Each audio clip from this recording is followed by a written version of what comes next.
Delicious recap. I'm Jon Francois.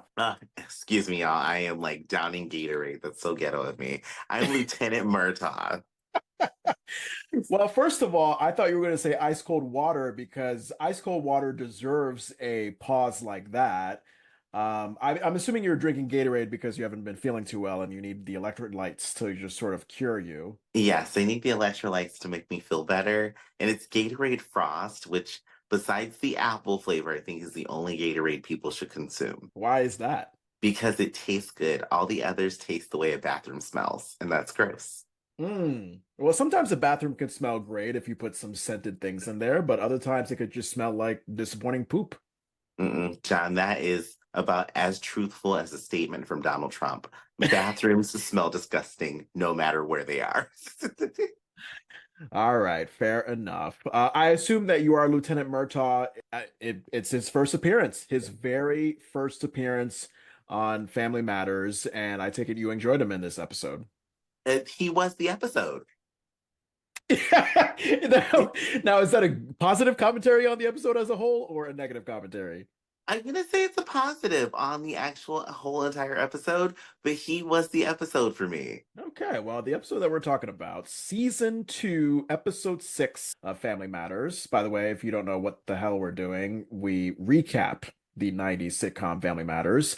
And we're going to get into Boxcar Blues, which originally aired on October 19th, 1990. It was written by Fred Fox Jr., directed by Mark Lynn Baker, which I should note is Larry on Perfect Strangers, Family Matters predecessor. And earlier today, Monday, August 19th, we actually recorded an interview with Beverly Hunter, I think her last name was. Yeah.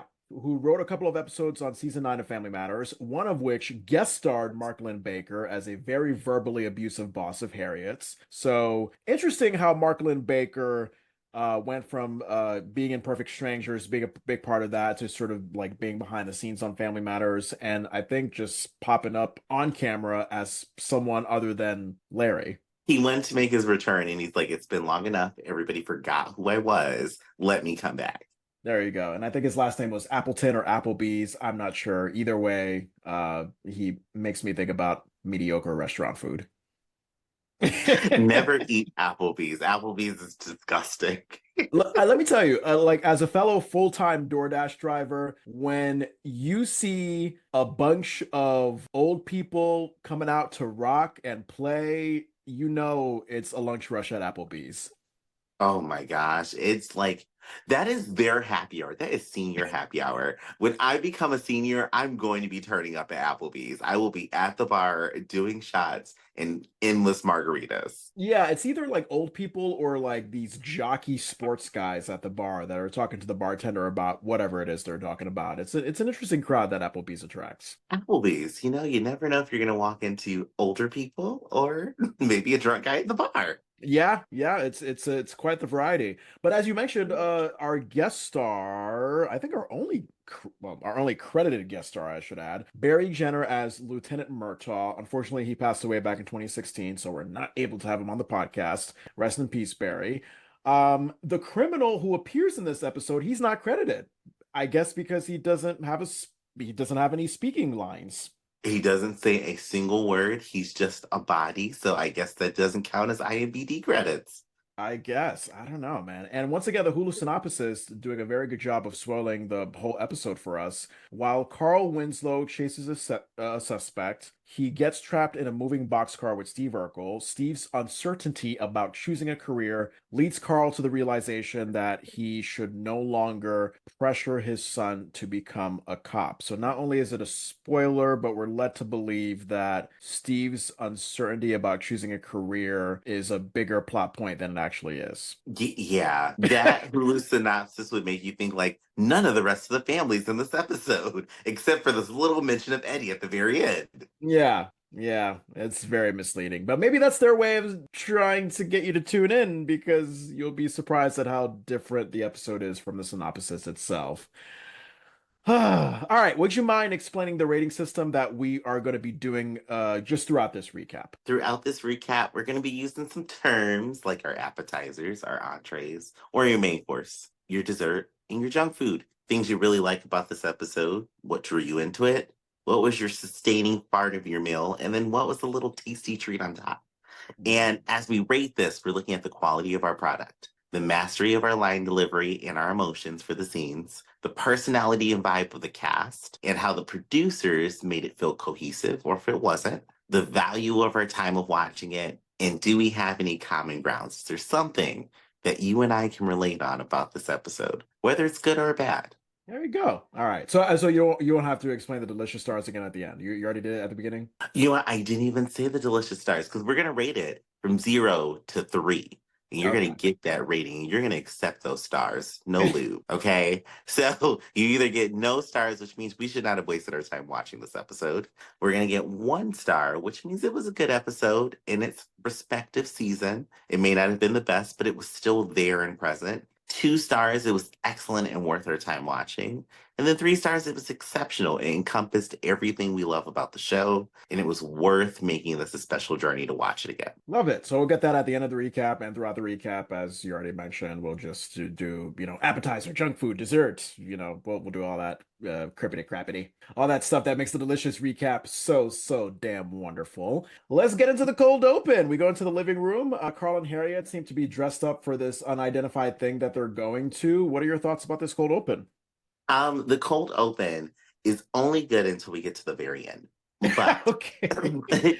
and the thing that makes it funny, it may not be the same thing as yours, so I just have to know what you think about it. I did love Harriet in this red boosted shoulder jacket with this black dress and these cute, perfectly sized high heels that went with it. Yeah, but yet she wasn't satisfied with the high heels. She wanted those red shoes, and she is, if I'm not mistaken, just kind of like, Laura, because Laura is doing homework on the couch, and she's wondering where the heck her red shoes are, and I think blaming Rachel for taking her red shoes.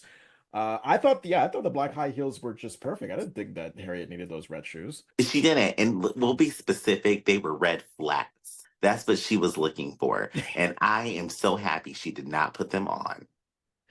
Yeah, so you know what? The ending that you don't like is, I think that's my appetizer. So we'll get to that when we get to that. Meanwhile, Carl is he's got his unbuttoned double-breasted suit. He reminds me of David Letterman, because David Letterman, when he used to do his late night show, he would wear these double-breasted suits, but they would often be unbuttoned.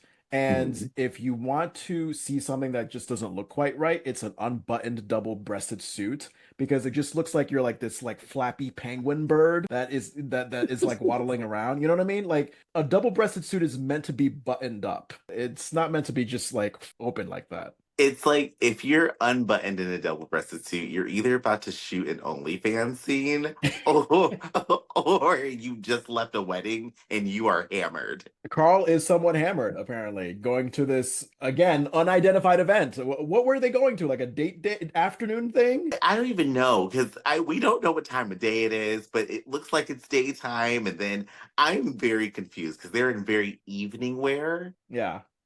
It's Mm. really confusing. So we'll never get that explanation because Family Matters likes to do that.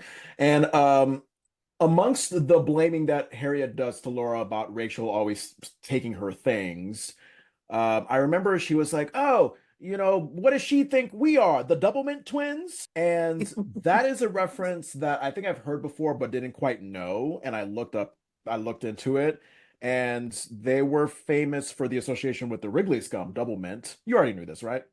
I've seen the commercials 400 million times. So, yes. There you go. Introduced back in 1914. What was that? 110 years ago. Twins were initially featured in magazine and newspaper advertisements wearing matching outfits.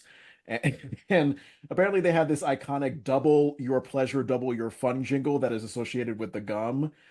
I I guess being grown, I just kind of think of it as like that's like catnip for straight men, because I feel like straight men who have like twin fetishes or twin fantasies can look at these double mint twins and be like, "Ooh, okay." Now, do you remember the 90s Double Mint Gum commercials? No, no, what were they like? They were always super hot sets of twins eating the gum. Like Yeah, they'd be running, they'd be playing tennis, they'd be shirtless on the beach. And they would always say, double your pleasure, double your fun. right. So I don't know if they were playing into the sex appeal side, but the commercials, I always remember, I'm like, damn, those people are beautiful. Yeah. So maybe not a family friendly thing. Maybe just like, oh, we're trying to be like the edgy gum, the rave party gum. It tasted like crap, but I can see it, yes. Hey, I'm not gonna lie. I used to have I used to buy double mint pretty often, not too long ago, a few years ago. Because I like to chew gum, whenever I'm like going on long road trips and stuff like that. And I Mhm. switched to another gum, not because I hated double mint, but just, I just moved on. But yeah, yeah, double mint and I, we certainly had our times together. Oh, you have history. Yeah, I had twins in my mouth. Probably the only time I could say that. What the hell was Laura wearing in this cold open? I ask myself for the umpteenth time. So I think it looked like she took a plain white shirt and just customized it with a bunch of glitter and paint. I don't remember what Laura was wearing. Darn it. Yeah, that's okay because the cold open was like moving really quickly with Carl and Harriet and Rachel and whatnot. It was, but I can tell you the reason why I don't remember what she was wearing after we talk about Rachel coming into the scene, Yeah. because somebody was wearing something far uglier. Oh, you didn't like what Rachel was wearing? Rachel's outfit was ugly. It was Oh, not good. I And literally was she about to put like, oh my God, Thelma Hopkins is beautiful in whatever it is she's wearing, but I didn't want to put that in because I felt like it was redundant because I've always said that Thelma Hopkins is beautiful. But can you describe what she's wearing? she had on this maxi dress that had shoulders Yeah. and sleeves with these like wrinkly boots on. They kind of look like the scrunchy boots that she can put up and down. Mm. And then she had something on her head. And I'm like, what is she wearing? Where is she going to? It's like she just got everything out the laundry basket and threw it on. And then she's like, I need this red jacket. Can you imagine that ugly thing with that red jacket?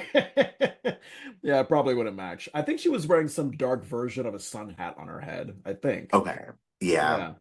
Mm-mm. It was like a flappy, like, oh, look at me. I'm a cute woman and I'm going out on a picnic date. She had the picnic dress, the hat, but then had on winter boots. I just Yeah. didn't get it. Yeah. Well, it's Rachel. Rachel's a big walking thing of confusion lately. But I will say, this comic device that she's used before, I like how she's using it again here. So she's entering into this scene and asking Laura if she's seen her red silk jacket with the beads on it, which I think I thought at the time that's what Harriet was wearing. And then remember, Rachel goes on that specific kind of sassy rant again when she like goes from ranting to Laura, like, man, she taking my stuff again, Harriet. And then she just like rants to herself as she goes back upstairs. It's my stuff. That's why it's called my stuff. Like, it was just great. She did really good, and I'm like, okay, I can envision Harriet and Rachel as children and sisters from them acting in the scene. It also just proves that Rachel needs to move out. Yes, Just Rachel, get out. like you have a problem with Harriet taking your stuff supposedly, like just find your own place where you can have your own stuff contained. You won't Uh, have that problem, Rachel. Now you say the way that now you didn't like the way that this cold open ended. I'm gonna argue that my appetizer, I actually liked Mama Winslow coming in with first of all, in like the longest time, first time in the longest time, she comes in from that disjointed upstairs connected room from the living room.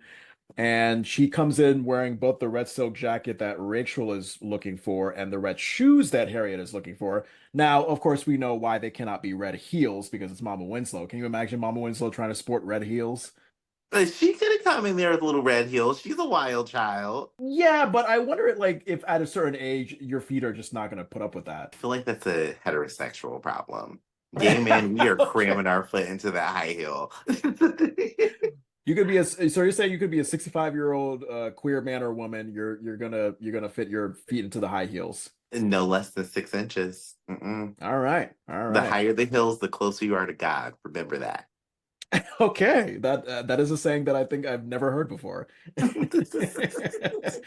So, so you're saying that you just didn't. I want to know what you didn't like about this ending because I mean, even like the cute like I'm the hot shit shuffle waddle walk that Mom Winslow does toward the door. No. And Laura's crying out like, "Oh, hey, that's my purse." And Mama's like, "Oh, whoops. See you later." Like none of that was cute to you. None of it was cute because the items were so ugly.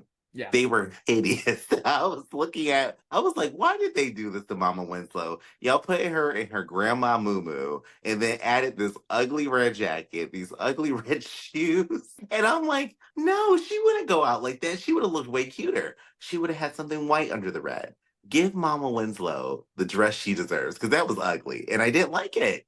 So you're saying that the comedy, if the fashion is not good, then you don't care about the comedy. The comedy wasn't there for me for it to be funny. Mm, That sounds so mean to say, but to that's me, fine. it wasn't funny. But on top of it, I'm like, okay, we have to think about the fashion here because Harriet came down the stairs in that beautiful outfit. Can you imagine those ugly red flats with those rounded tips on her feet and her walking out of here? And then we have the jacket with Rachel's outfit. And I'm like, well, this just ruined the whole scene for me because I thought they were like arguing over good looking items, I will give not you these this. things. I could not see Harriet wearing those red flats. Now that I think about Mm-mm. it, like that is a total costume designer thing. Like, oh, we gotta fit something comfortable for Rosetta. And yeah.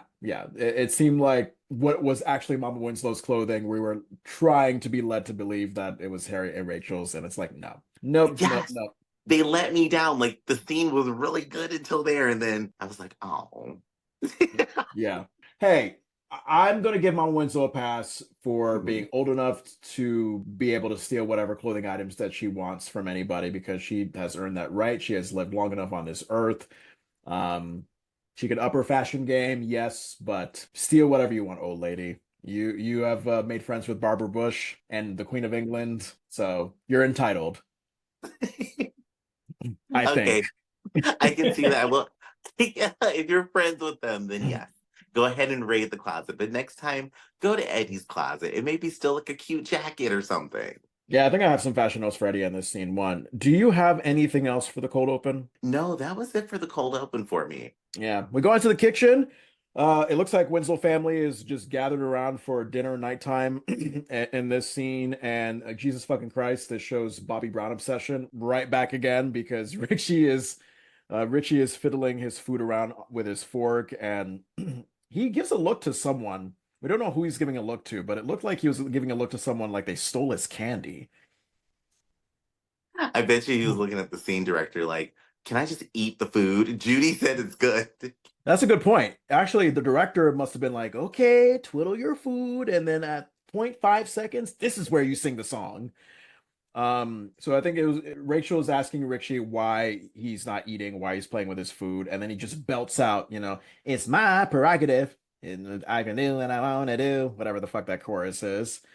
And yeah, I mean, we saw his mom doing the choreography last season, the episode where the family tries to hide the dog from Carl, but yet Rachel is looking at Laura like, really, really, Bobby Brown to my child? No, Rachel, you're probably the one that taught him. It's Laura's fault. And it's Laura's fault because Rachel was an absent parent when Richie was far younger than we have him now. And he That's just true. absorbed all of it. He absorbed all of it. But that is actually my appetizer. That was an amazing moment. And I like melted. I was like, oh my God. And I screamed when he sang the lyrics. Yeah, you're gonna be a sucker for Little Richie for quite a while, probably for the rest of the show because he doesn't really grow up. I mean, not until we get to 3J and then Don't you mention his name? His name is blasphemy in this household. Oh boy. So there was a moment where Rachel, actually no, it was Richie asking his mom Rachel what prerogative means, and Rachel did that strange mother thing where it's like it means don't play with your food, as if prerogative meant something dirty. Now in the Bobby Brown song, it could seem suggestive, but if you just look at the definition online without the Bobby Brown suggestiveness of it, it literally just means a right or privilege. yeah, that's all it means. My mom would do the same thing, but not always that it was something like inappropriate for a child. She would just like she would tell us to do something and be like, well, what does that word mean? She's like, it means do what I said do, essentially. So my mom would do that. So that immediately I laughed because I was like, Rachel, your child knows prerogative. He probably can understand the definition.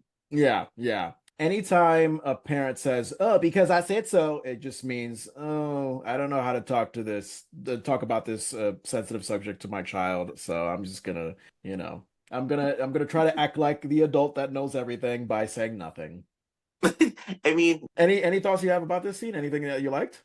I liked that Laura is excited to go to Harvard, and she's like, "Oh my God, it's gonna be $16,000 for a semester," and I'm like, I am so jealous of this like price for college right now. So I think it's $16,000 for the year, and you're right. Very cheap when you look at like 2024 prices. First of all, I thought that it was very strange that like Laura's in what, middle school, and already we're saying, "Hey, your grades are good enough for Harvard Law School." It just seems like a really big leap. Like I feel like, oh, let the lady go through high school. I think they actually count high school grades, not middle school grades. I like this whole. So this scene for me, I picked up points that made me like interested because I don't relate to the situation at all. Yeah. This is not something that ever happened in my family, but it is one of those things where I'm like, yeah, she's really young. Why are we talking about college right now? Can we at least just talk about what high school you go to? Yeah, that would be nice. That would be nice. And as far as like the price comparison, Carl, of course, he drops his fork in shock. At the time in 1990, paying $16,000 a year for college was expensive. In 2024, I think that's like what? Like that's like a state school kind of good bargain. That's probably around what I paid for at Eastern Connecticut State University. Um, Looked up online, $16,000 in 1990 is the equivalent of 38,000 today. So yeah, one could say that's fairly expensive. That being said, I remember paying like $40,000 for a private school that I went to before I went to Eastern Connecticut State University. It was University of the Arts of Philadelphia. I mean, nowadays, before they closed, it got up to like 50 grand. So I'm kind of surprised that Harvard Law School might be cheaper than some University of the Arts. Online, it says that 29,000 is the average tuition for a private school like Harvard. Uh, so yeah, I guess we're right around where the expensiveness needs to be for 1990 if we're, comparing 1990 to 2024.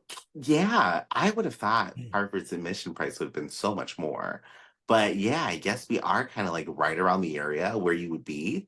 That's like paying for houses just to go to school. It sucks. Yeah, if you're listening and you're a young high school student, middle school student, and you feel the pressure to go to college, you don't have to go to college. Now, there are certain things, sure, like a teacher, whatever, where, having an undergraduate or postgraduate degree could likely help. But there are so many other career choices where have yourself a high school diploma, have yourself a fine work ethic, on the field experience, and you'll be fine. Yes, go in and just do what you want to do, honestly. Don't try to follow a specific path. Trying to follow the path that somebody else has done is hard enough. Just make your own way. The Yeah. money will come. Yes, and hopefully it will soon at some point. We need it. Everybody needs money. We need money to come. Oh my God, money ejaculate on me right now. Anyway, some IMDb trivia. Uh-huh. Laura tells Carl that it costs 16,000 per year to attend Harvard. When she gets accepted, spoiler alert, to Harvard in season 7, Twinkle Toes Faldo, it costs $20,000 per year. Oh, well, look at that. A little $4,000 increase. She's still making it. Yeah, so Family Matters trying to keep up with inflation. I see you. And have you ever smelled salts before? Smelled salts. Yeah, yeah, Wait, because remember Mama like Winslow, like, salt? yeah, Mama Winslow was like looking at Carl in shock and she was like, "Oh, somebody get the smelling salts." Oh my God. I completely missed that. Okay. Smelling salts is like a bottle of poppers. Yes. Yeah, I didn't know what that meant. I mean, according to the Bing source that I was looking at, they trigger an inhalation reflex by irritating the mucous membranes, which enhances alertness and revives consciousness. Did not know that. I just thought that, if you just smelled a fry, then you're kind of crazy. But no, there are these particular salts that you could smell, and it brings you back to life. Yes, if you've seen in movies. So there's three types that I have seen.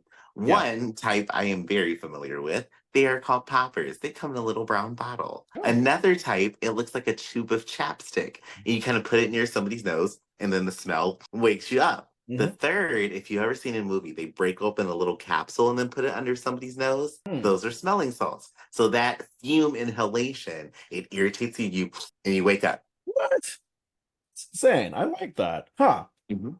Yeah. I mean, the one of our cats, we have to give him meds with his dinner, and one of the meds is a tablet. Like you said, breaks open, poof, powder comes out. He's not smelling it, but maybe I'll force him to, so it could be as close to the smelling salt experience as possible. He won't like that. He'll probably claw me out, but you know. Yes, he will probably be very angry. Please don't do that. Oh, a cat angry? That's never happened before. That's not a thing at all.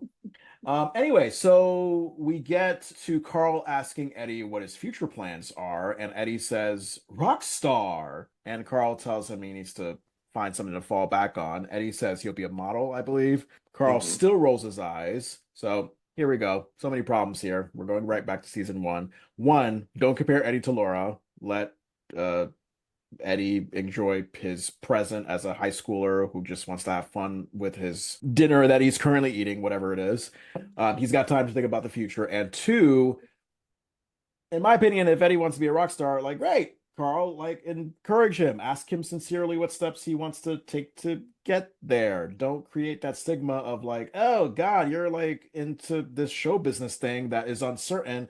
So you need to have a survival job because you're not gonna make it. Like, it's just, I don't know, it's just a very discouraging thing as a parent to say. It really is. But it sucks that we got Carl's reaction of him like, oh God, these are just never going to go anywhere. You could really foster that. I mean, anytime I hear or see a parent discourage their child from what they would want to do, when it's not like, oh, I want to go take over the world, they're like, no, I just want to be a model. I want to do something different. You can foster that and turn it into something amazing. I mean, kids are making millions of dollars playing with toys online now. Yeah. Yeah. Well, I don't know if they were doing that so much in 1990. Was No, that a no, thing? no, no. They didn't have a way to do that. They didn't have the internet. Yeah. But now, yeah, now thankfully the internet has created so many ways of like living out your passion and making money from doing it. So that's awesome. And then yeah, I mean I think my last note about this scene was when Judy was about to pass Eddie the steak sauce and asked, as a joke for us if he was going to be the before or after version of a model. And like I know it was intended to be a funny scene closer, but I was like, huh? Because usually like the before and after that's something that you would do for like a weight loss infomercial. Like with the modeling, if I'm not mistaken, if we're talking like like a Victoria's Secret kind of like supermodel show thing, we're just seeing the after part. I don't think we're seeing the before part. Yeah, I didn't get this joke at all. I tried to understand it. And I'm like, what does she mean before or after? And I'm like, do we mean Eddie after plastic surgery? Like, what's gonna happen? I guess. I don't know. Any other thoughts that you had about this scene? No, not in this scene. This was a fun little way to wrap up the scene. Yeah. We go on to scene two. We're back in the kitchen, and if I'm not mistaken, this is where Carl feels like he has to have that talk with Eddie that makes me roll my eyes. What are your thoughts about this scene? Um, this scene was immediately uncomfortable. Hmm. I really felt like I was going to be triggered in this scene, but I wasn't, thank goodness, in a way where I'm like, oh, I don't like this. And this scene is actually my main course. Really? Yes, it is my How main course. how so? Elaborate. I do like that we get the start of it where Eddie coming into the kitchen in his little jean outfit, and Carl asks him, like, oh, I thought you were going to the movies. And like Eddie's funny joke of, oh, what's her name? Jolene ran out of money, I think. Yeah. Which look, I mean, I'm not for, advocating the stereotype of the man paying on a date, but I would like to think that if you're going to make the effort to dress up and go to the movies, maybe there should be some clear communication on who's got the money, who's gonna pay. Yeah, that should be like number one. Like, okay, who's paying for what? How are we getting there? Let's make sure we know that. And then what Eddie says when he says she ran out of money. So that means y'all had to go other places before the movies and you used all of this girl's money. Oh, Edward. What happened to the produce job? Isn't he making some dough? I don't even know if Eddie's working. We haven't had a single mention of Eddie going back to work Yeah. since we got to season two. I think he's kind of just playing the gambit, and Eddie's developing his what do we call him? He's a playboy. Yeah, he's getting there. And I had commented that like Carl, he's wearing a robe, he's taking out what looks like a midnight snack, but technically it's not a midnight snack because if it's if Eddie's coming back early enough before he was going to go to the movies, it must be like early mid-evening. So I guess Carl is in like that sort of tired dad mode when he's ready to go to bed at like 7 o'clock. I think that's just over 35 mode. Yeah. I am literally there now. After seven, don't ask me to go out. I'm not leaving my house. We feel you, Reggie. Now, you had mentioned Eddie's jean outfit. I think it was like, if I remember, he had like sleeves rolled up, some yellow brownish t-shirt, some weird dinosaur shit on the t-shirt, and some jeans.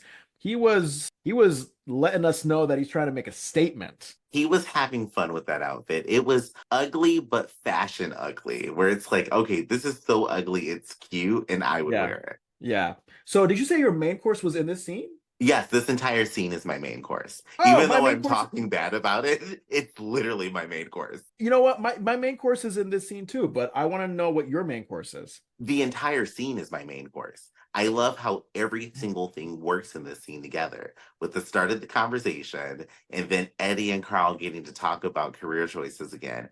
Having this very uncomfortable moment that Carl has forced this conversation upon Eddie, as opposed to letting Eddie expand on why he wants these careers that he wants to do. My main course, as predicted, is going to be a lot more negative. I am just so sick and tired of Carl putting too much pressure on this boy. Like the moment that Carl tells Eddie, like, okay, son, time to have a talk, I just had that same oh no reaction that Eddie had in this scene.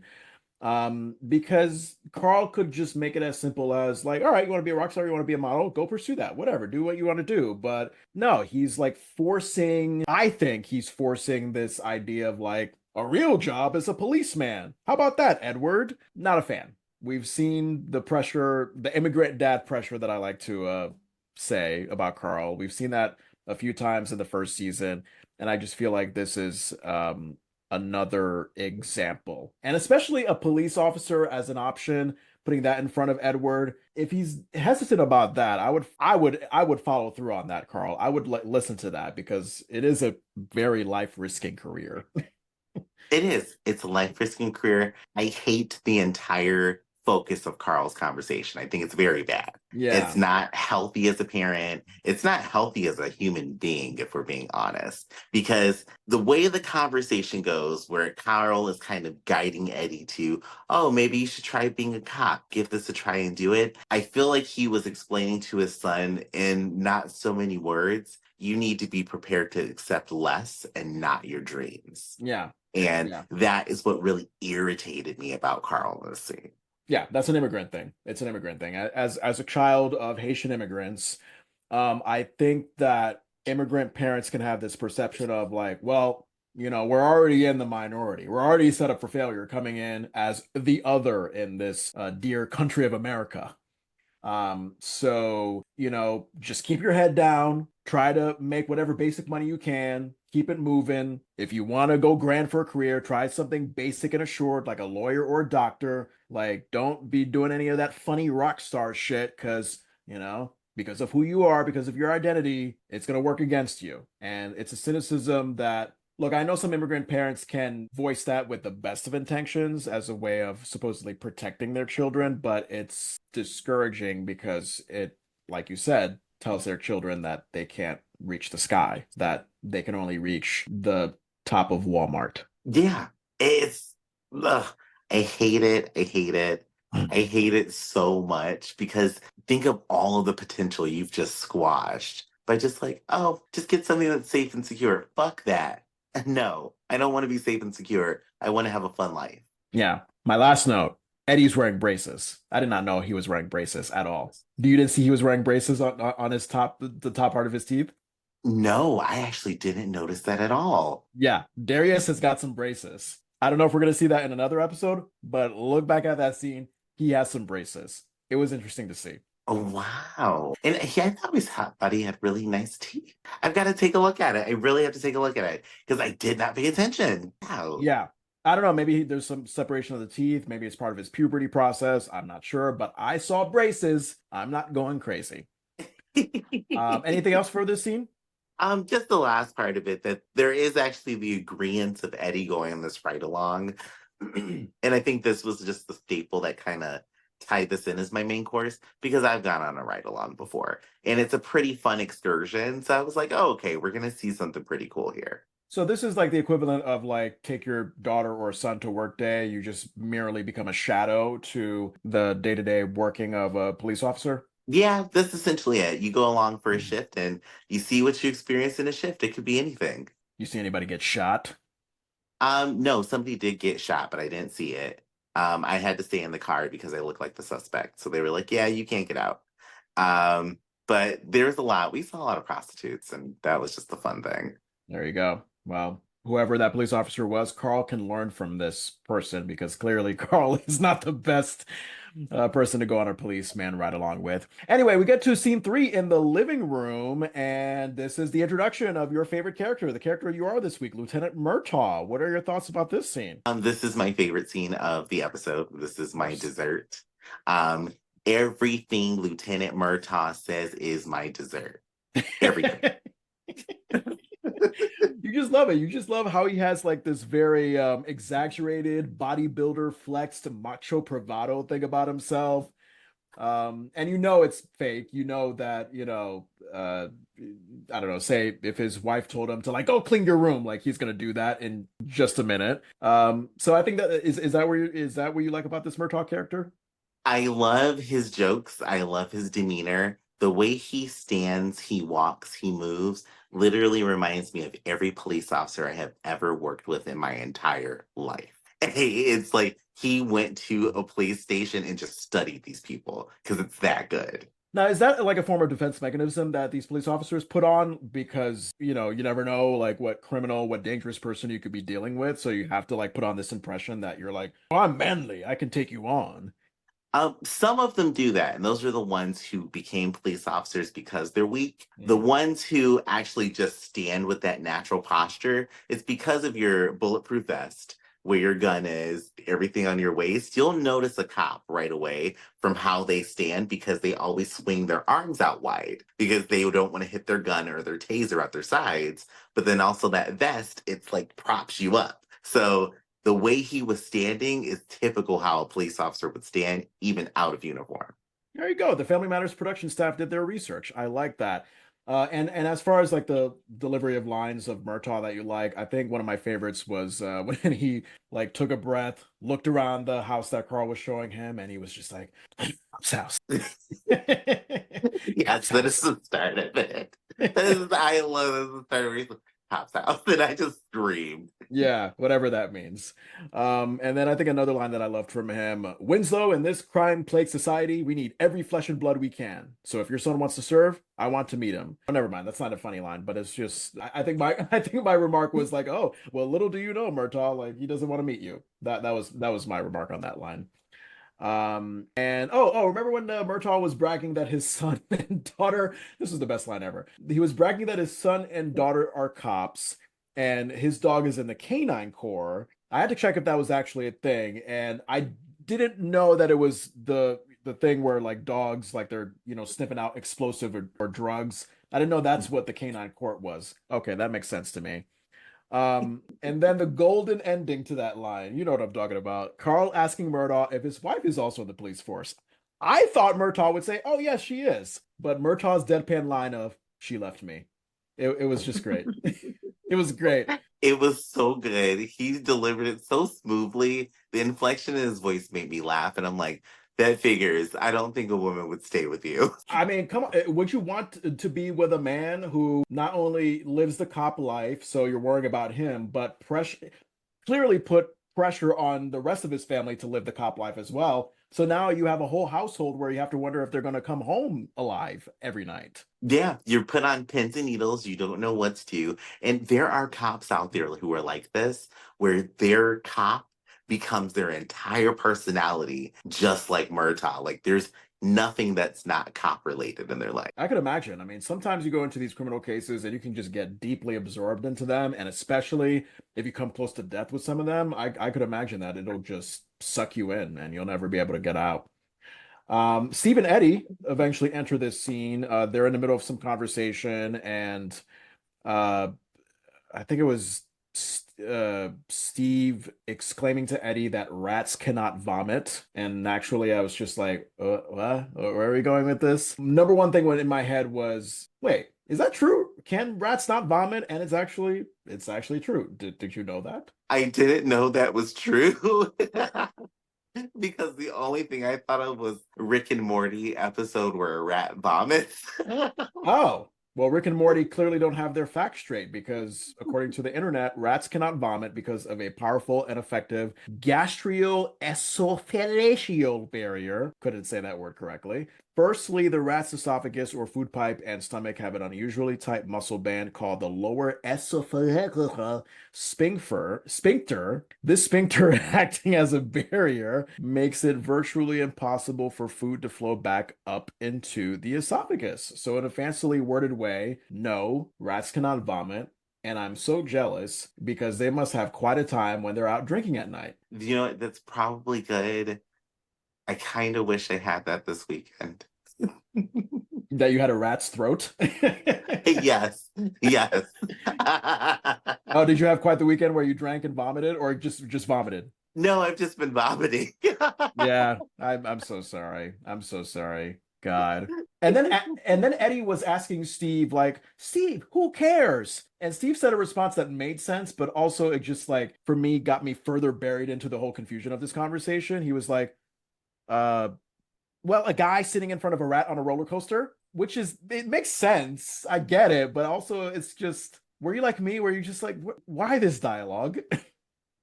I just laughed. Because I was okay, like, this is so random. But yeah, whoever wrote that, you are a genius. Whoever wrote their entrance into there, I love it. do you like Eddie's fashion in this scene? Ooh, what was Eddie wearing? Oh yeah, he had on the purple outfit. I thought it was cute, and I'm upset that he didn't keep that on for the freaking model thing because that was a cute outfit. It could have been, yeah, it could have worked well for the supermodel thing. I think it was a large purple open button down with an orange sleeveless inside, and he had Hmm. like these weirdly patterned pants. He literally looked like he came out of a 90s music video. He really did. His hair was on point, which Eddie has a rat tail now. I just noticed that in this episode. That I think I mentioned that like a few episodes ago. I think I had mentioned like, oh, is that a ponytail like behind Eddie's head?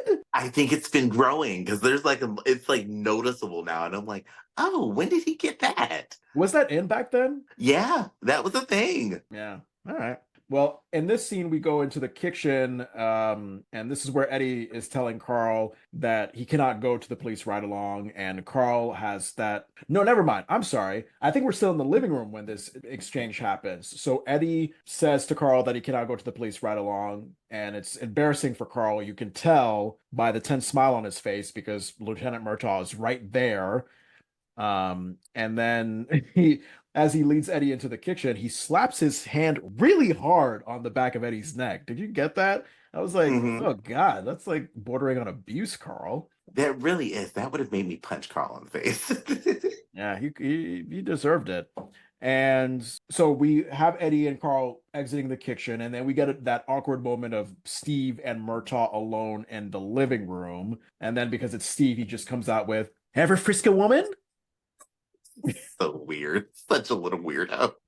Oh, that adorable, funny pervert him. I love that. Now we go into the kitchen, and then Eddie is telling Carl that he cannot go to the ride along because of a modeling opportunity he wants to take advantage of. Now, Carl, you should be saying, "Hey, Edward, I'm proud of you. Go pursue that." But nope. Carl is just like, "Eddie, modeling? Really? I'm so disappointed in you." This just disgusted me. I felt so disappointed in Carl in this scene. I Yeah. was like, no, like I was hoping he would have been like, oh my God, yes, let's foster this. You actually took the first step, and then we can always reschedule the ride along. Something. I was hoping for just like some little tidbit of like, oh, look, Eddie went out on his own and found this opportunity. Yeah, that's what should have been celebrated, right? That's what I was thinking. I was like, Eddie took some initiative because it Mhm. could have been a very Eddie Winslow thing where he just says, I want to do modeling, and then he does nothing about it. He just kind of expects the opportunity to come to him. But no, he actually saw an agency and tried to get shit done. Good for you, Edward. Edward, you are on the rise. This is his episode. Yeah, Carl kills it though. Back in the living room, we have Murtaugh showing Steve a picture of his cop dog, and Steve was asking, "Oh, how did you get him to hold that gun?" Very concerning. I don't even know if I want to see a dog holding a gun. I would pay to see that. I mean, what if the gun was pointed at you, Andrew? Come on. Go ahead and pull the trigger, Bow Wow. Oh Now, let's make sure no. it's not loaded. Let's not be loaded. But Okay, that has actually happened. Somebody did get shot by their dog, and I thought it was a hilarious thing. that sounds like something out of a comic. Really? Someone got shot by their dog? You would not believe it, but there's actual video of it, of this person with his dog, and he's got a little hunting rifle on the dog's back. Something happens, and the dog jumps, and the gun goes off, shoots him right in the leg. Okay, Plaxico Burress. Wow. Plaxico Burress the second. Oh God. And then I think in this scene we get a first taste of Murtaugh being a dick boss when Carl lies on behalf of Eddie. This is Carl and Eddie being back in the living room, and he's like, "Oh, Lieutenant, sorry, Edward can't come because he has a paramedic ride along." And Murtaugh's like, "Winslow, let me get this straight. You wasted 43 minutes of my, let's be honest, precious time." So one, that's just a very awful way to respond. And two, am I bad at math? Has 43 minutes really passed? I'm assuming it's either that's what happened and they're just a lapse in time, or maybe it was the drive for Murtaugh to come all the way over there to Carl's house. Because I was like, wait, he hasn't been there that long, has he? Yeah, it just doesn't seem right. And now I think at this point it's confirmed that Steve is interested in going in Eddie's place on this ride along. Murtaugh is fine with that idea and I think just as Steve is getting worked up and ready to say something to Murtaugh, Carl closes his mouth with that tense smile of like, oh, I can't believe this is happening. As Murtaugh's back is turned for a second, and this is just the first of Carl and Steve being in comic symphony in this episode. Like Murtaugh turning to face Carl and Steve, like after he turned his back on them for a second, and all of a sudden they're Carl and Steve, they're just like syncing up with a forced polite smile, like, hey, everything's okay. Like as Carl has like his arm or his hand like clasped against Steve. It was perfect. Both of their smiles made me laugh. I thought Yeah. it was a perfect timing for them. And they do it again. They do it again toward the end of the scene as Murtaugh is going to go get his things. He turns his back to get his things and then turns back around. Carl and Steve smiling. Oh, we're good. I don't know how they had to practice that to get their timing so perfect, but it was so good. Yeah, yeah. Reggie and Jaleel, they're gonna be doing a lot of these great comic moments for seasons to come.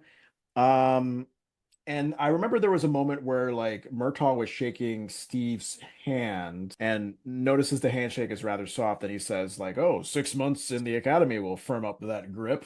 Has anybody ever told you about like how firm your handshake was? That used to be a thing for me. Like a lot of people would say like, "Hey, you have a firm handshake," and I kind of thought for a moment, does that really matter? Okay, so I've heard it millions of times because I grew up on military bases. So it is a Yeah. thing. Like you hear it, and I have always had a very firm handshake because of that. So when somebody shakes my hand and there's like nothing behind it, I kind of feel like, what is wrong? Like, what's going on? Do you like, is everything okay? Like, I'm like, do you need help? Because it just feels very lifeless, if that makes sense. But Yeah, I can see that. I can see that. I mean, I've had people who've given me a very soft handshake, and it almost feels like uh someone has to be like hooked up to a machine because like their hand has just lost all sense of life and they might be paralyzed. So I get that. I wonder if there's like an in between where you don't necessarily have to give a really hard, firm handshake, but also you don't have to have a lifeless hand. Just that in between where it's like, okay, You're a mediocre person. I like you. That's what the fist bump is for. Do a Okay. fist bump. Like that's all you need. Just do a fist bump. Because like when somebody like literally just hands me their like limp hand, I'm like, is it like what's happening? Did you just lose energy? Like a stiff hand lets you know there's some vitality there. You're like, okay, I get you as a person. Yeah. Like, did you lose your blood sugar? Like, do you have diabetes? Like, what's going on?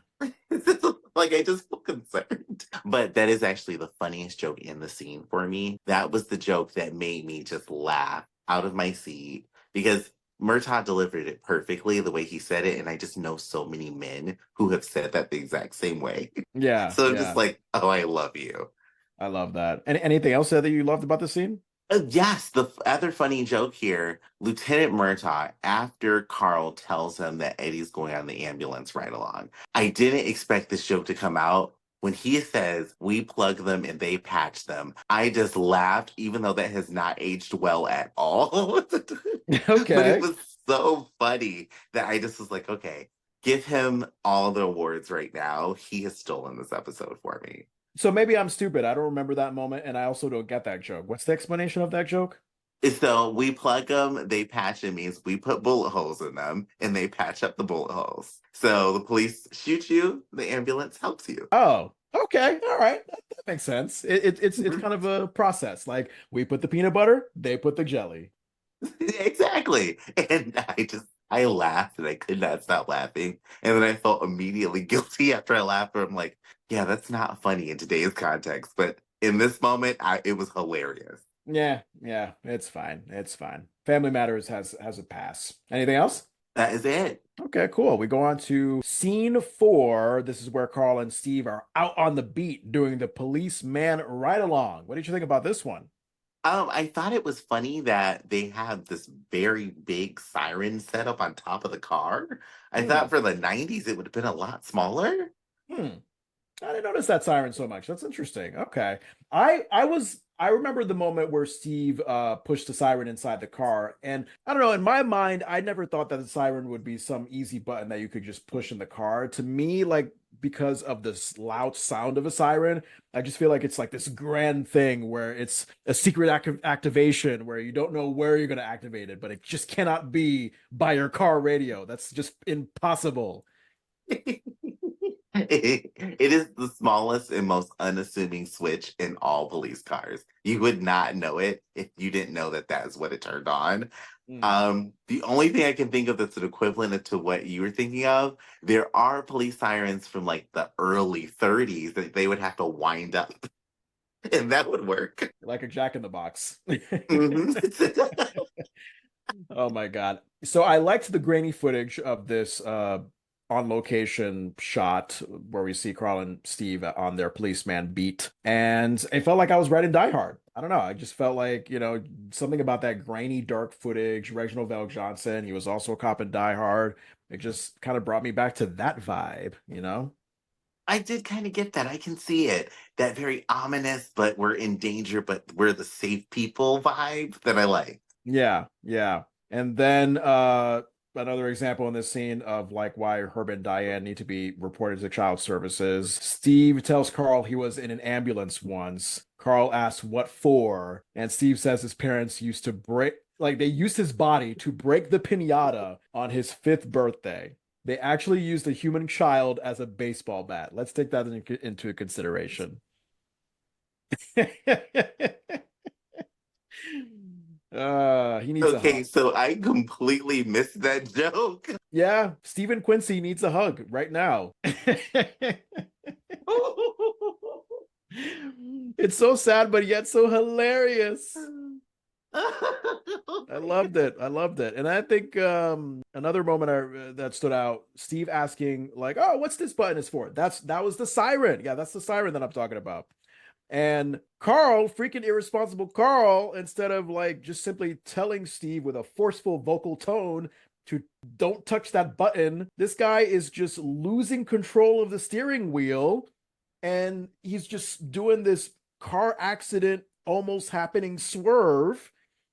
And I'm like, dude, what? No, control your shit. only thing I can think of because I was like, why is Carl freaking out like that? I'm like, maybe there's supposed to be another car in front of him that automatically pulled over because the siren went on. But I was like, what's happening? Why is he freaking out like this? Yeah. Let me correct myself. That's not when. So Carl doesn't do that chaotic swerve thing when Steve was touching the siren. He actually does it when Steve is touching the glove compartment, asking what's in the glove compartment. So that's my fault. Oh, because the gun's in there. That's why. Ah, yes, indeed. So Carl clearly not providing a great example of how to be a safe policeman driver. That's wonderful. And and I think after that chaotic swerve, Steve's line of like, "Wow, I've never seen a nun move that fast." If there's anything I do not imagine in gritty inner city Chicago, it's just seeing a nun walking on the street. Oh, John, you haven't seen Helltown. You need to Oh, watch that. That it's an old show, but it's like Chicago is the center of hell, and there's all these nuns walking around the street. It's very good.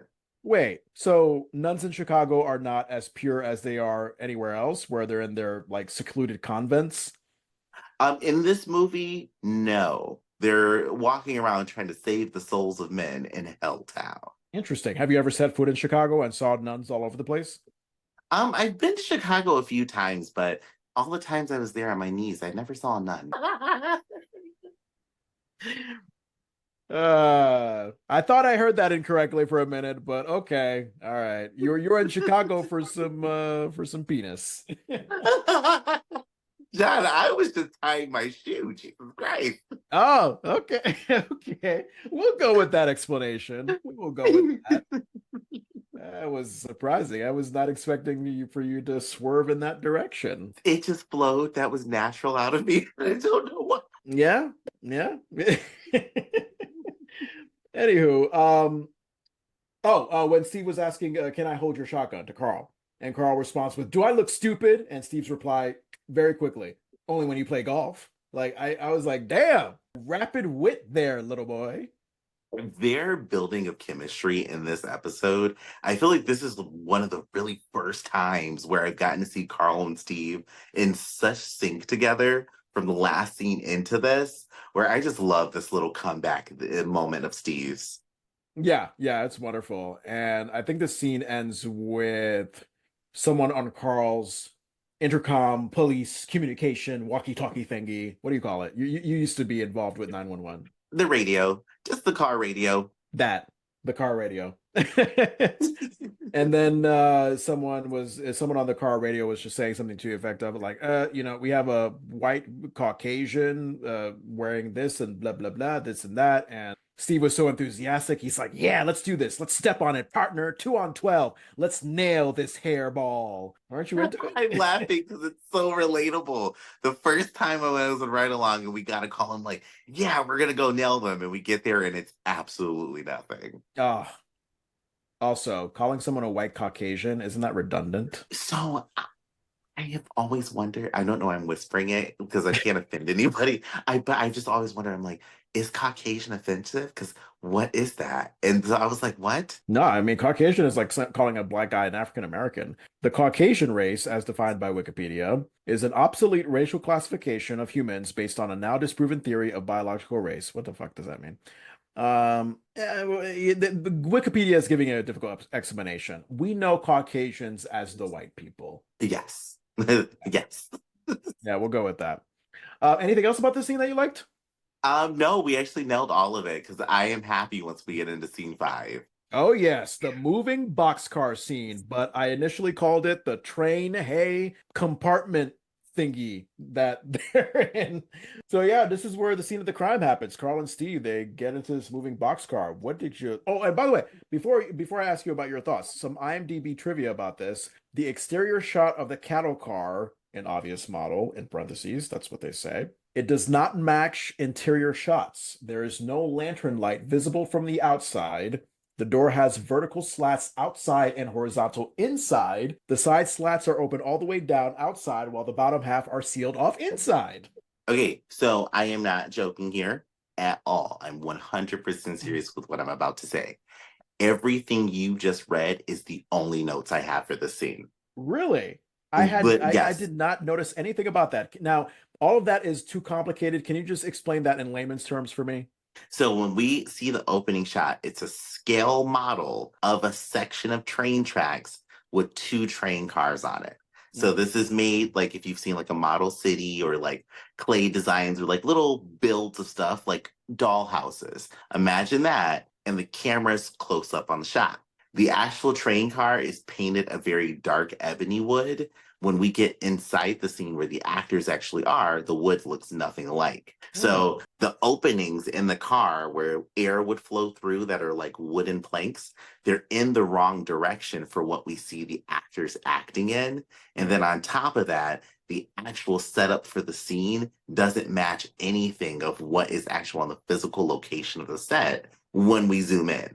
So we got this toy setup that looks completely different than what the actors are actually in. What the hell, Family Matters? What the hell? But God, I do have to say, whoever made that, it was beautiful. I love scale model stuff like that, and it looked really, really good. I love that. Because otherwise, they're giving us some great value slash equate style continuity here. It's really sketchy. Yes, yes.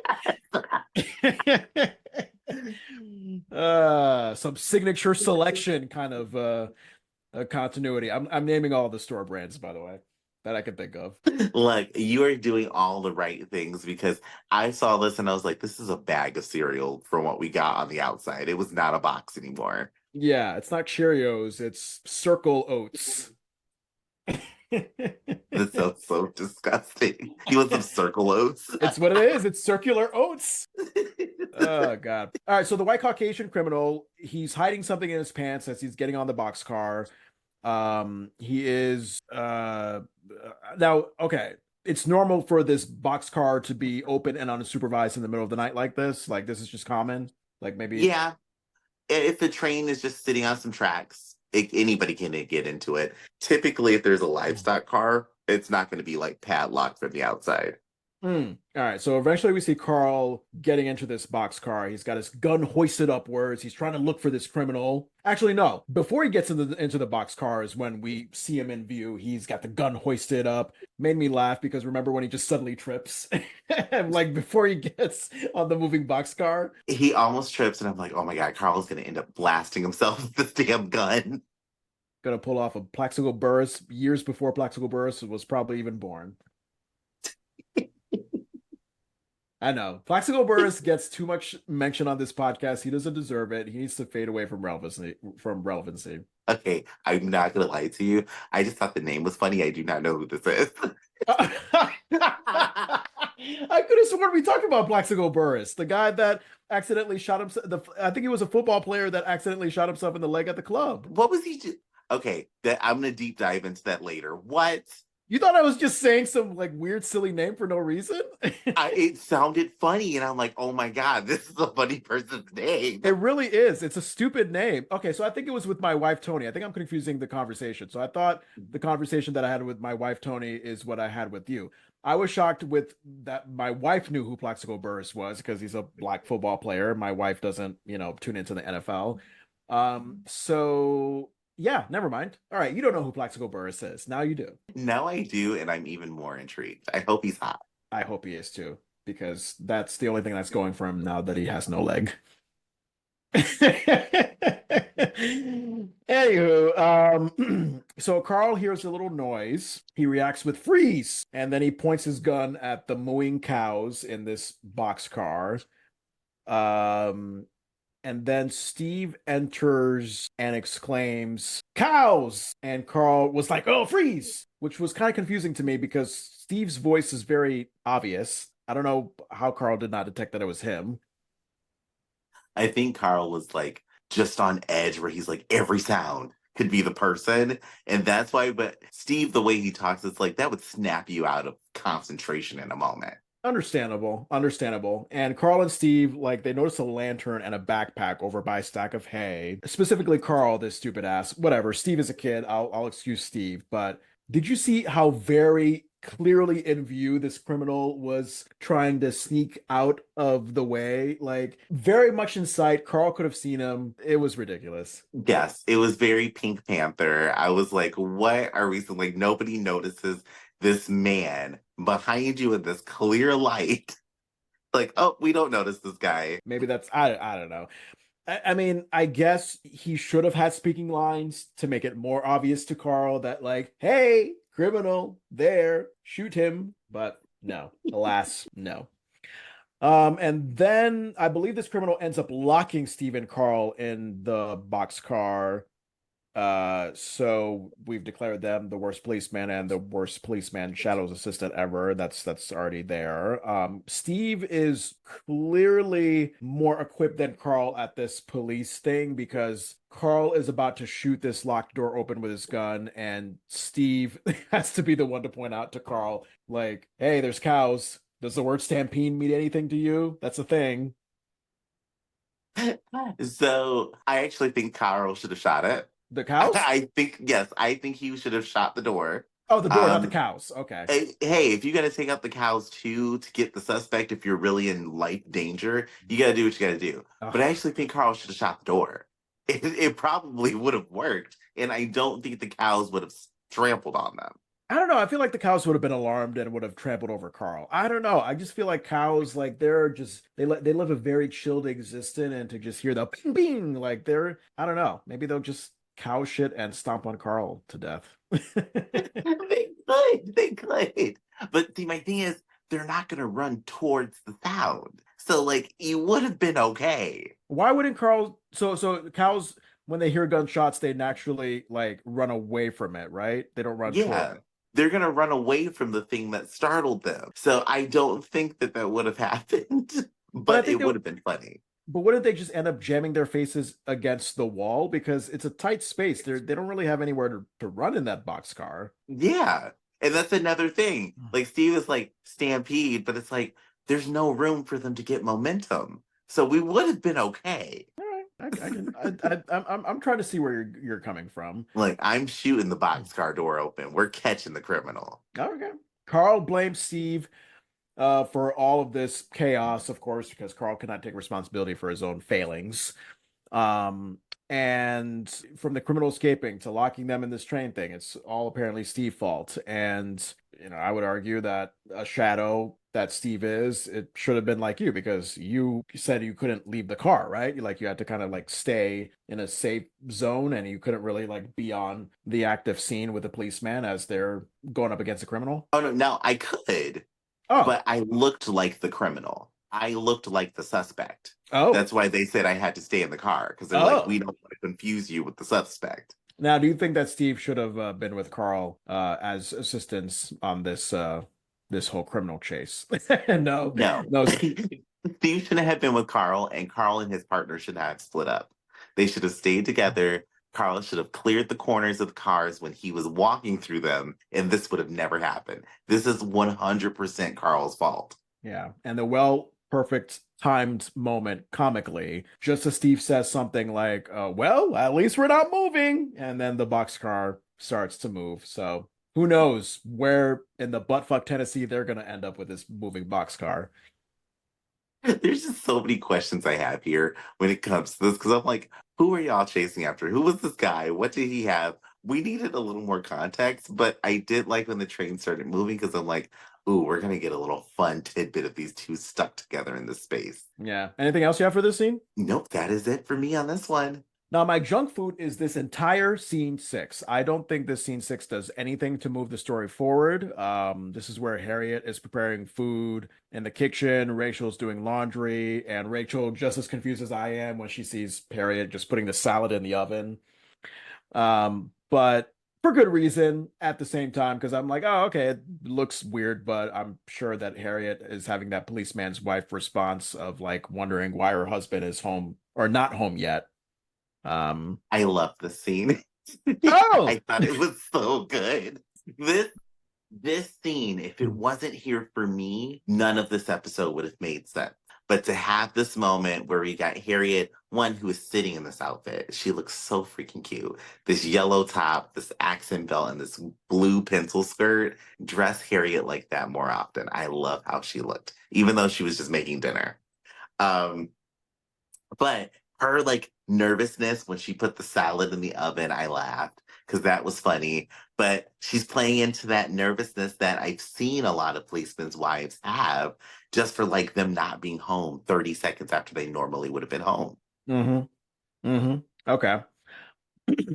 We get Laura and Judy coming downstairs, and they're wondering when dinner will be ready. And Laura is joking that they should just eat everything and see if Carl can take a joke when he comes home and just finds nothing to eat. I mean, if I was Carl, I would be pissed, but at the same time, if I'm just like observing, there's something funny about how awful it is to just come home after a long day of work and your family has said, "Hey, how are you? There's nothing for you to eat. Go to bed hungry." I can see Carl being so angry. I feel like Carl would be more angry at the fact that everybody just did not have food for him, or if he knew what the menu was. I feel like that would have been a defining moment in Carl's life, and we would have had the end of Family Matters happen.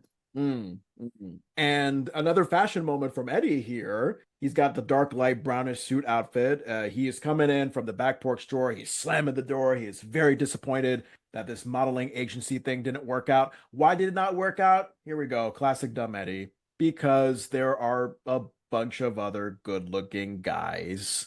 Mm, Uh, so, Eddie, it didn't work out because you wore that ugly brown outfit. oh, you didn't like it? Okay. It looked like he put on Carl's suit and went to this thing. It's like, wait, you're going to go be a model and you wore that? It was hideous. All right, all right. I mean, hey, that's your opinion. Maybe whoever Eddie, or maybe Eddie himself. I mean, clearly Eddie himself thought it was a good thing to dress up in. I think I was more focused on the fact that he is like the typical self-absorbed teenager who thinks that, like, hey, if I want to try out something, then I'm entitled to it. And it's like, no, you may be a decent looking kid, but you're going to be competing with like 12 million other decent looking kids, and you just got to find a way to rise above the fray. Yes, this would have been a moment for everyone to be like, Eddie, this is just your first one. Look, you made an accomplish by just going to this. So let's celebrate that. Yeah. And then I think the scene just ends. So again, I'm confused as to why this is a good scene for you, because I feel like if you just take this scene away and just focus on the Carl Steve moving boxcar of it all, it would be fine. But it sounds like you are drawn to Harriet's outfit and the policeman's wife part of it. This gives us a break from Steve and Carl. If Okay. we didn't have this break from them, I'd have been like, okay, is this over yet? Like, can we just be done?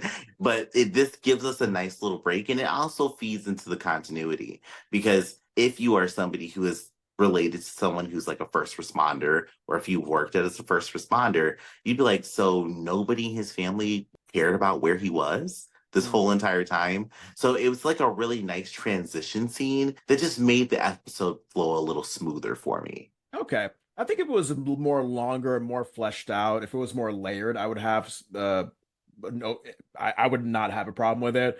I think the fact that it was just like boom, it was gone at the snap of a finger, that is what really confused me. Anything else you had about this scene? That is it. Oh, and Rachel's joke about wanting the address. when did, Eddie Oh, says, oh, yeah. there's all these hot guys there. And Rachel's like, what's that address? What's that, Addy Eddie? Give me that Addy Eddie. Addy Eddie. That should be a song. Addy Eddie Eddie Addy. Eddie. Oh, I would listen to that. It's probably be a cute little beat. Yeah. Think of the worst singer to sing that. Rebecca Black, who Oh, sang God. Friday. Remember? Friday, Friday. Gotta work up on Friday. No, you don't know that song? No. Oh, my God. You've been spared. You've been spared. It was a viral hit back in the day because of how terrible it was. So when you get a chance, look up Rebecca Flack Friday on YouTube, and you will see the worst music video, and you will laugh because it's the worst music video ever. Scene 7, we are back at the moving boxcar with Steve and Carl. What did you think about this scene? I like that we get Steve and Carl building more of a relationship here. Steve is doing his best to distract Carl and just talk about things that you would never talk about unless you need to distract yourself. Like, When they were talking about how the cows eat and the multiple stomachs, Steve's doing this to distract Carl. It's like, okay, yes, you sound very annoying right now. We hate that you are going on, but it's like, okay, distract us from what's happening right now so this way Carl doesn't freak out. And it was almost working. I give props to Steve. I thought that he did a great job keeping his calm because, yeah, I mean, when you're stuck in this locked moving boxcar, you don't know where the fuck you are. You could either freak out like Carl did, understandably, or you could just go the Steve route and be like, you know what? Nothing we can do about this. So let's just breathe and state some fun facts out loud about cows. And I can understand both sides. I can understand both sides. So I'll just leave it at that. Um, I was actually kind of fascinated by Steve's discussion about like why cows chewed cud, C-U-D. I never knew what that word was. I didn't know what it meant. And just like Steve kind of mentions, it's partly digested food returned from the first stomach of ruminants to the mouth for further chewing. And then the way he wraps it up, like, oh my God, Carl, wouldn't it be great if you and I could taste the same food over and over again? Oh, that just made me vomit. Gross. We eat it, we spit out the digested parts, we eat it again. Oh my God. I know I don't want to make you throw up, Andrew, because you've been shitting your Mhm. pants all night, but it's like my dogs, like when I was telling you about my dogs, about how they would just vomit and then just lick the vomit and then just vomit it back up again. Ugh, gross. Gross, gross, gross. I know. But all right, let me not gross you out and let's talk about bovines. Because Steve did say that bovines are fascinating. I didn't know what a bovine was. It is an animal of the cattle group, which also includes buffaloes and bisons. They're called bisons, but I like to call them bisons. That sounds so much better. That Yeah. sounds a whole lot better. Yeah, because when you say bison, it's like, oh God, some fucking redneck is gonna, feed me this weird tasting meat from the grasses of North Dakota. No, a bison is like a classy French thing, right? It just sounds like a classy French restaurant thing. It does, and it sounds like the food's very expensive, but in this scenario, I'm taking the red net offering me random meat. I feel like we're about to go on a very good excursion here. So many suggestive layers to that comment right there. And then Steve tells Carl he knows he's getting on his nerves and can see the headlines. Cop kills 4 cows and an Urkel. And then I love the camera shot, like it cut to a reaction of the cow. Remember the cow's deadpan reaction, like, oh, what the fuck? Wait, what? Who's getting killed? These are very professional cows, and they did very well in this scene. Yeah. This is my dessert, by the way, about to come here. So Steve does his snort laugh, and Carl is just giving into the moment. He's giving into the craziness. He's generally asking how he snorts like that. And it's a hard laugh to do, so it's a good question. And Carl actually tries the snort out himself, and then Steve accompanies him with the laugh. So, like they just do that. They just do this snort laugh symphony, and Carl is losing his mind clearly, but I'm laughing. I'm enjoying it. It's infectious. It's my dessert because one, it's rare that we get Carl and Steve on the same playing field, actually enjoying each other's company, and two, it's just plain fucking funny. That was so funny. Funniest episode moment right there. When they just are snorting at each other, I just started laughing. And then I started snorting myself. And I was like, oh my God, I'm happy nobody heard that. So they do that snort laugh symphony, and Steve eventually brings up, like, oh, did you know that you burn 3.5 calories when you laugh? Did you know that? No, I didn't know that. And I'm very happy to know that. It may or may not be true. I mean, I looked it up, and there was a study that said that if you laugh 10 to 15 minutes per day, you burn 10 to 40 calories. So does that math add up? I, I guess it could. Yeah, I'm gonna Yeah. go with it. I'm gonna go with it. Because I think about the average time we laugh, it's probably about that. Hmm. Okay.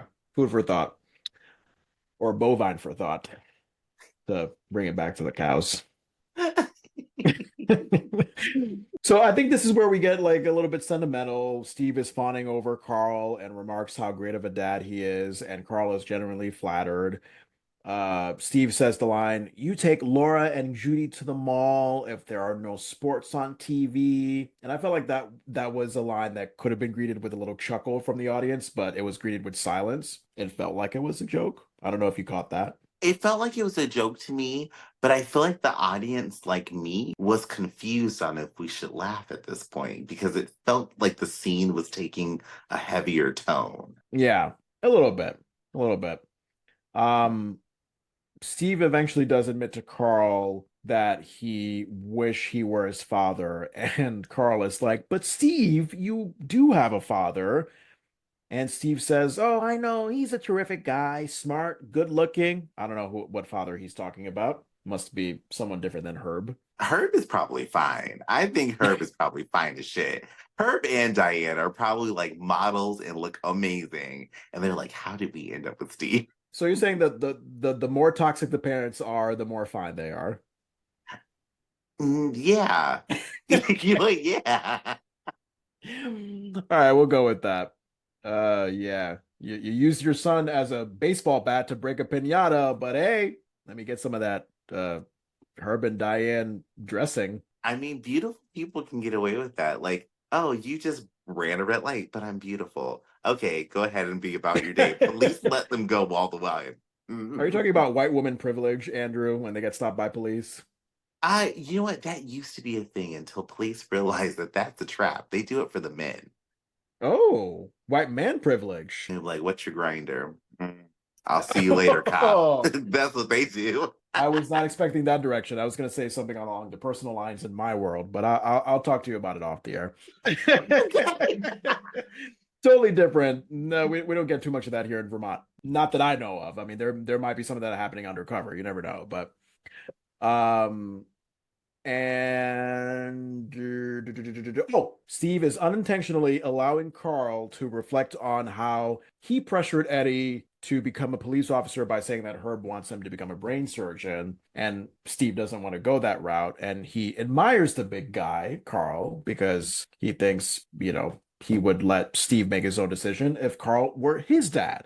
You already know where this is going. Carl is like, oh, well, but at first he was like, sometimes Steve parents come down hard on their kids because they want what's best for them. And then Steve kind of follows up with, well, or could it just be what's best for the parents? Steve ate Carl up in the scene. He's like, look, you're being stupid. And even though Steve didn't know what was happening, it's like, this was unexpected for me. I didn't think we were going to get this. Wow. The entire time I'm watching the episode, I'm kind of like hate watching it where I'm like, damn it, encourage Eddie. Let's make Eddie great. And then when we get the scene, I'm like, oh, okay, at least Carl's going to come to reality at some point. Mic drop for Steve. Mic drop moment for Steve. I'm going to say that. And then Carl comforts Steve by saying, hey, someday your parents will be real proud of you. And cynical me thought, like, yeah, I mean, they'll be proud of you when you either show up dead or are adopted by the Winslows officially. Yeah, when they found out he was lost in space, they were like, yes. We finally got rid of the Erkman. And I thought it was cute. Carl and Steve, they kind of end this scene with a father-son handshake and hug moment. Aww. They do. It was a great warming moment. If Steve wasn't so annoying toward Laura and the Winslow family, I would say draw up those adoption papers right now. Welcome Steve to his new family. No? No. No? I couldn't imagine it. Steve and the big guy together forever. Now, Steve and the Big Guy would be a show I would watch, but Yep. I don't think that I could handle Steve being adopted into the Winslows. I'd be like, oh God, what is going to happen to this family? He's already unofficially adopted anyway with the amount of times he's at the house. So It's a common law adoption. Abrupt fade out because it's Family Matters. And then we get to scene 8 in the kitchen. I think this is this is where we wrap it up. What's your thoughts about this scene? Oh, actually, first of all, I apologize. Did you have any thoughts about that last scene? No, that was it. We wrapped it up. I liked it. Yeah. This final scene here, I'm happy that we get everybody back in the house. The only person that's not in the scene is Mama Winslow and Richie, right? Correct. Mama Winslow is too busy enjoying her very questionable red fashion, and Richie is probably singing My Prerogative to himself.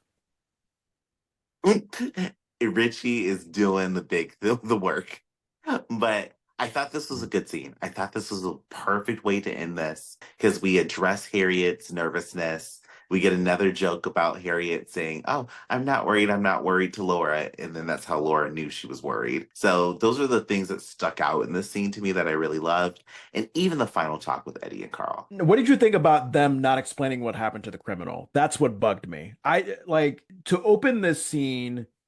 Um, Carl was like, "Oh, like," and I think Carl was explaining to Harriet and Rachel that, the train was pulling into Springfield for water. Steve and Carl yelling for help. Steve sings a song that I guess is so loud and earth-shattering that it produces a big hole in the wall, and they escape. I think that's what the explanation was. And Yeah. there was no mention of like, did they catch the criminal? Like, what happened to him? So that's what left me like really confused. Did you ever think about that? I didn't think about it. And now that you bring it up, I'm only thinking about an aspect of me working in first responders where you hear and deal with so many crazy things in a night that you would not think to mention, like, oh, yeah, and this happened to the suspect. You're more like, this is what happened in this car. This was amazing. Mm, mm. Okay. All right. That's interesting. I did not like the way Laura and Judy came downstairs with their Winslow family cult robes, because sometimes these children they enter this scene as if the writers and producers are like, "Oh, hey, here's these adorable children that we're putting in front of you like eye candy, like they're saying goodnight to their daddy, they're being all adorable and cute." Eh, What what's that movie when the kids sing the song and they go upstairs to bed? that's a very vague explanation. I don't know. That could be any kids movie. Home Alone, The Grinch Stole Christmas. I don't know. Oh, what is that? And it's all the little kids and they're like in this house or something. It's very weird. It's like Mary Poppins, but like French or something. And they Mm. like go up the stairs and they sing So Long, Farewell, Good Night or something like that. And that is what that reminded me of when Judy and Laura came down the stairs in their robes. I'm like, why is everybody all robed up right now? What's happening? Yeah, but not Eddie. Eddie has his like teenage muscles with his sleeveless shirt. He's got his shorts. He's got his, what do you call those? Eskimo slippers? I guess you could call them that. Yeah. Yeah. And then I think it was Eddie that suggested, like, oh, hey, Dad, can we have like a one-on-one talk? And everybody except Rachel. Rachel wants to be the nosy one to just sit in and see what this Carl and Eddie talk is going to be about. I think this is like what the third or fourth episode in the row that Carl and Eddie have a one-to-one talk. They seem to be having a lot of these Carl and Eddie one-to-one talk focused episodes. Yeah. Oh my God. Now that you mention it, yeah. Yeah, yeah. So we get the predicted lesson conversation between Carl and Eddie. Carl tells Eddie that he doesn't have to be a police officer. He can choose whatever career path he wants to take.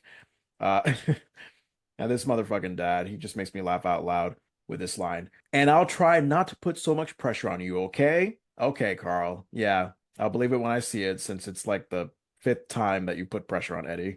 You said that last year. You said that the year before, Carl. Like, we need you to get on track and stick to your promises. Do better, Winslow. Do better. Anything else? That is it for me in this episode. Yes. All right, we're done. The end, peoples. All right.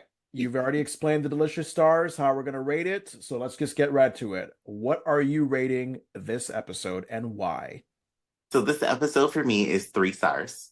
I personally enjoyed this episode a lot. There's a lot Wow. of things about it that I have talked shit about, like it's a Tyler Perry movie, and that is okay because it was still good. Like this episode for me, it gave me everything that I've wanted from Family Matters. We got a slightly emotional moment. We got character development. We got character building between Carl and Steve. We're starting to learn more about Eddie, even though he is this lump that they want to make him be, where he's just supposed to be obsessed with girls. He actually has his own dreams and aspirations that he kind of wants to follow. We got even a moment with Mama Winslow in the very beginning. So we got something from every cast member for the first time in a long time that that's happened. And it was enjoyable. And I don't feel like anything drug on too long. So this episode for me, this is a 3 star. My God, you and I are like on far ends of the spectrum, and I like it because I think the last episode I gave it a three, you gave it a one. This episode you gave it three. I'm gonna give this a 0.5. Ah. Yeah. The point five are the funny moments I thought from Mama Winslow. Again, that was my dessert. Carl and Steve, their snort laugh symphony, that was classic. Lieutenant Murtaugh, just like you, I'm in love with the guy. He has funny moments. But I don't know, not crazy about the fact that we're repeating the Carl putting pressure on Eddie and clearly not learning his lesson at the end of the day, even though we're led to believe that he is. No, he's gonna make the same mistake a few episodes later. Just you wait. And again, that scene 6 in the kitchen where Harriet is almost cooking a salad. Yeah, I mean, yes, I can understand what you're saying about how it provides a little bit of relief from the Carl and Steve madness. I think that had it been a more fleshed out, detailed scene that really got into Harriet's anxiety, emotions, what have you, about Carl not returning home, I would feel differently. But it just kind of like went in and out, and I just didn't know what to make of it. So a scene that didn't need to be there. Carl putting pressure on Eddie for the umpteenth time. No good explanation on what happened to the criminal at the end. I think that's what really puts in the solid 0 for me. So I'm hoping that next episode will be better. But to a Family Matters fan, uh, hey, you hear two different opinions. I mean, Andrew, you say that it's worth watching again. It's spectacular, and I say skip. And that's the great part about having a meal. Some things you really love, some things you don't like at all. And in this episode, I didn't expect that I would want to give it a 3. Like when I Hmm. was watching it the whole time, I was like, okay, uh-huh, uh-huh.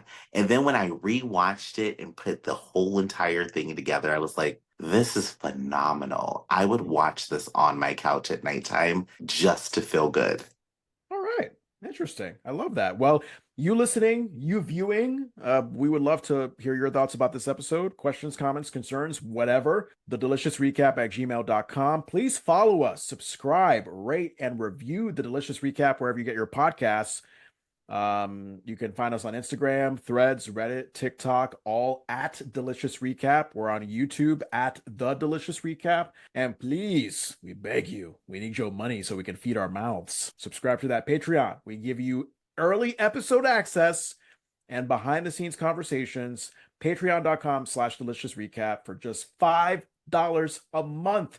You get episodes before anybody else in the general public does, and you get to hear us talk about things like, I don't know, politics, whether butt sex is better than stale fries. I don't know. We just talk about all sorts of things. Andrew's actually thinking about this. Yeah, I actually have to debate it. Yeah, yeah. All these random things that I come up with in my head because it's been a long, busy day. Andrew, how can people follow you on the social medias? You can follow me on the social media of TikTok. You can follow me there at AJ Vandertunt, Vandertunt is how you spell Vandertunt, and I'm the only one in existence on the internet. So you will find me. When you do, on TikTok or any of our socials, subscribe, especially YouTube. Please subscribe on the YouTube channel. We would love for you to see one of our plaques when we get to 100,000 of y'all together. Yes, 100,000 subscribers. We can do it with your help. Thank you very much, and thank you. Andrew, guess what episode's up next? Oh, you know what? What's the title? I did not look at the title of it. Season 2, Episode 7. It is Dog Day Halloween. We have gotten to Mark Nasser's episode. Yes. If you remember Delicious, Fair Delici, I forgot. Do we call our listeners Delicious in this episode? Okay, Delicious. You are delish. I'm sorry. It's okay. It's I'm okay. sorry. The Delicious are delicious. Okay, and we have to make sure that you love that name. Yes. So Mark Nasser, if you remember from our last season recaps, we interviewed him about his appearance as the robber in this Dog Day Halloween episode. So here we are. We're finally getting to recapping it. That's where we are next week, season 2, episode 7, Dog Day Halloween. We hope to see you there. And Andrew, if you don't mind, please set us out in a way that defines what a chaotic day it's been for both of us. It's been chaotic because did you know that I did not know that a boxcar was what another word is for a train car until I watched this episode? And the entire time I was like, what is a boxcar? That deliciousness has rang in my head because now I feel educated.